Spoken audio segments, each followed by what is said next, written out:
Good morning students, myself Pramjit Singh, your SST teacher from शिक्षा भारती। हम geography का first lesson कर रहे थे संसाधन और विकास। उसमें हम संसाधनों का वर्गीकरण कर रहे थे जिसमें हम 3 आधार कर चुके थे। उत्पत्ति के आधार पर, सजीव निर्जीव, समाप्यता के आधार पर नवीकरण योग्य और अनवीकरण योग्य, उसके बाद स्वामित्व के आधार पर व्यक्तिगत संसाधन, सामुदायिक संसाधन, राष्ट्रीय संसाधन और अंतर्राष्ट्रीय संसाधन, ये हम कर चुके थे। आज हम इसका चौथा और लास्ट आधार जो है विकास के स्तर के आधार पर करेंगे। यानी विकास के स्तर के आधार पर हम संसाधनों को कितने भागों में डिवाइड कर सकते हैं। तो इसमें भी हम संसाधनों को 4 भागों में डिवाइड कर सकते हैं।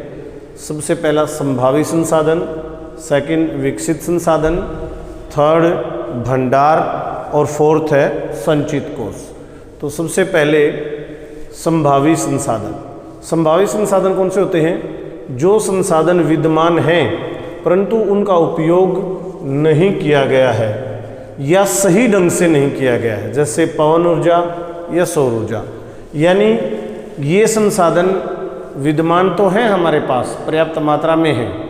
जैसे हमारा राजस्थान और गुजरात पवन ऊर्जा और सौर ऊर्जा का भंडार है और वहाँ पर उसका उपयोग भी होने लगा है, और सौर ऊर्जा का तो हमारे यहाँ भी होता है। लेकिन ये इसमें बताता है कि सही ढंग से नहीं किया गया, यानी सही ढंग से उपयोग नहीं हो रहा है, इसलिए इन संसाधनों को हम संभावी संसाधनों में रखते हैं। यानी ये विकास के स्तर के आधार पर पहले स्टेप पर है। उसके बाद दूसरा विकसित संसाधन। विकसित संसाधन कौन से? जिनका सर्वेक्षण हो चुका है, गुणवत्ता और मात्रा निर्धारित हो चुकी है। यानी नाम से जैसे है, जिनका विकास हो चुका है, यानी सर्वे उसका साइंटिस्ट कर चुके हैं, उसकी जो है क्वालिटी और क्वांटिटी तय की जा चुकी है, लेकिन अभी उनका प्रयोग बाकी है। सिर्फ उनका सर्वेक्षण हुआ है, उनकी क्वालिटी और क्वांटिटी तय की गई है।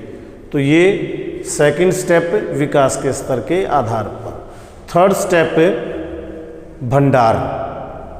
पर्यावरण में उपलब्ध वे पदार्थ जो मानव की आवश्यकताओं की पूर्ति कर सकते हैं।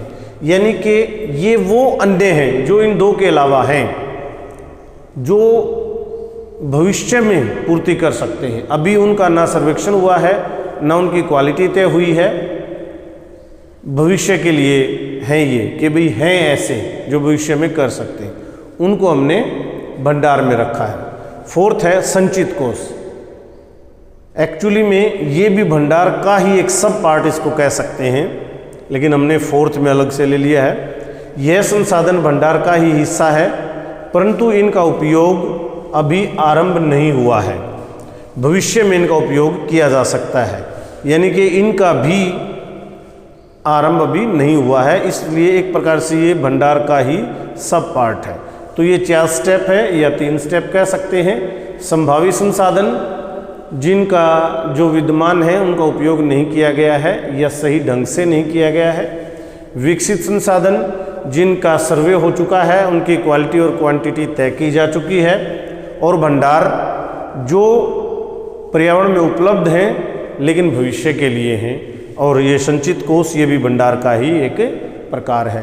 तो ये विकास के स्तर के आधार पर 4 प्रकार के हैं। और आप किसी भी क्वेश्चन का आंसर नहीं भेज रहे हैं तो प्लीज़ आज इनके आंसर भेजिए, मैं आपको क्वेश्चन देता हूँ। फर्स्ट क्वेश्चन तो ये है कि आप विकास के स्तर के आधार पर आधारों का वर्णन विस्तार पूर्वक करेंगे। और दूसरा क्वेश्चन ये है कि भंडार, खाली भंडार का के बारे में बताएं। धन्यवाद।